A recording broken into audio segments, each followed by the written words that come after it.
I've always said that people that have grown up in agriculture do really well in politics. And not just because we're used to shoveling all the shit, but because we actually live in a world where you have to fix problems and you got to fix them now. And particularly in dairy, if you're not familiar with dairy, dairies run 365 days a year, 24 hours a day. And when something breaks, you don't call and schedule somebody for next Tuesday. You just have to fix it. And I think that's an attitude that we need a lot more of in our politics and in our policy making, which is just solve problems. It's funny to listen to the dialogue, some of which I'm sure we're going to have this afternoon, about how to fix the Democratic Party or how to fix our politics or how to fix our country. And I guess I would just say, well, we should start by just solving some problems. Just do something that actually improves somebody's life, and the rest will follow. Functionally, I remember after both the 22 and the 24 election, being in the room with some of my Democrat colleagues and having them kind of have this discussion about, we got to do a better job of explaining to people what we did for them. And my initial recoil at hearing that is well, if you have to explain to somebody what you did for them, you probably didn't really do much for them. Right? They would know if you did something for them. And I won the closest race in the country, 187 votes. And I think I was the only Democrat in the country to actually beat an incumbent Republican in a district that Trump won.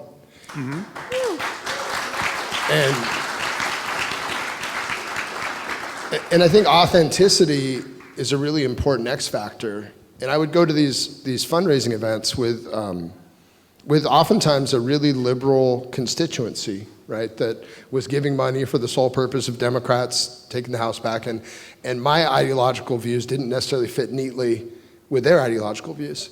And you'd see staff and consultants and others get kind of hair on fire and upset when I would explain who I am, what my background is, what my views are. And I would oftentimes describe myself as I was the most conservative Democrat in the state legislature for a decade in California.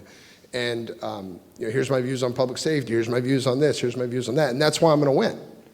But inevitably, some of those donors who all the staff and consultants said, oh, you can't talk like that, would come up to me after the event and say, it's so refreshing to meet somebody who actually says what they mean. Every single time I run for office, I highlight water as a major issue in my district.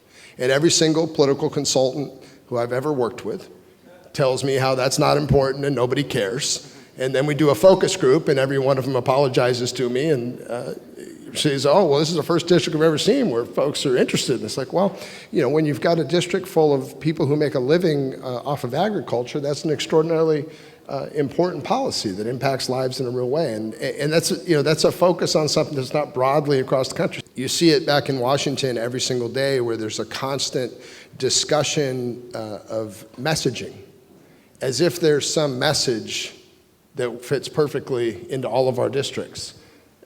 Each district is unique, and I think what we really need is to be the party that welcomes diversity of every kind, including ideological diversity.